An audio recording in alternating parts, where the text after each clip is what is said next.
Hello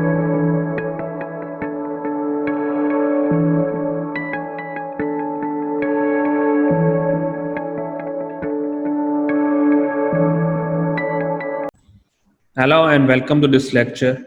Today we are going to discuss encephalitis, and I am presenting a case of a 60-year-old diabetic patient with chronic kidney disease and treatment with corticosteroids for nephrotic syndrome.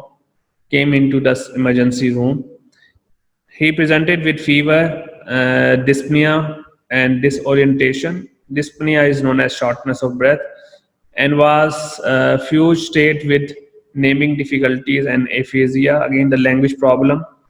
A computed tomography scan was negative for brain injury. Cerebrospinal fluid test was positive, and the CSF culture was negative for bacterial but viral for DNA. Corresponding to HSV1 was detected, and the doctor diagnosed uh, hepatic encephalitis.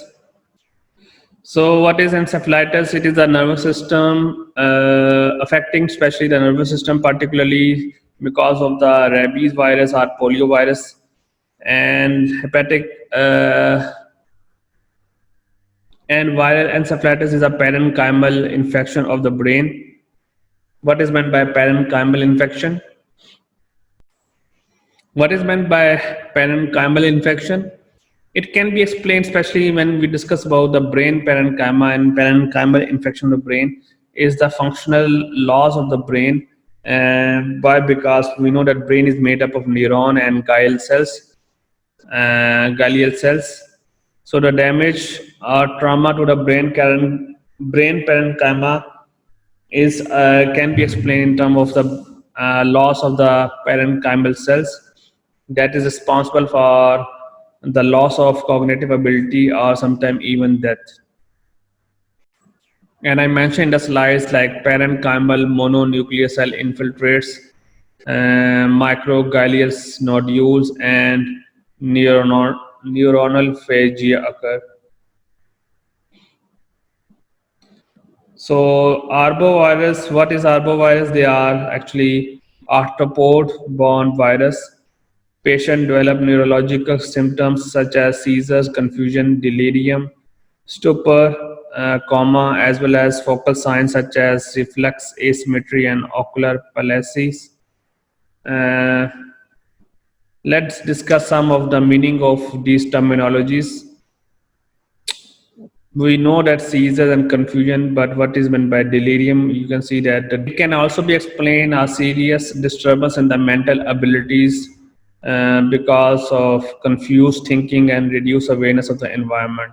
Then we have stupor, or it is we can say that coma, and then as well as reflex asymmetry and ocular paralysis. And ocular paralysis actually discuss about the eye condition because of the damage to the third cranial nerve or the branch, as the name indicate, ocular. The CSF usually is colorless but with slight elevation or elevated pressure, and early neutrophilic pleocytosis that rapidly convert to lymphocytosis. The protein level is elevated but glucose level is lost. What is pleocytosis? It is defined as the presence of an abnormal large number of lymphocytes in the cerebrospinal fluid. Morphological features consist of perivascular lymphocytic meningoencephalitis, sometime because of with sometime with neutrophils.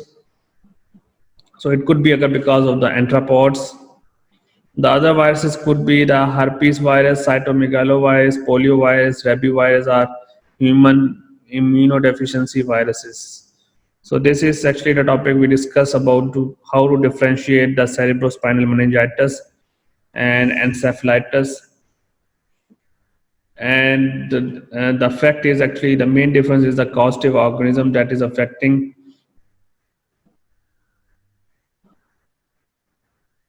And if you take a look of this encephalitis, we're discussing that they are affecting the parenchymal cells of the brain.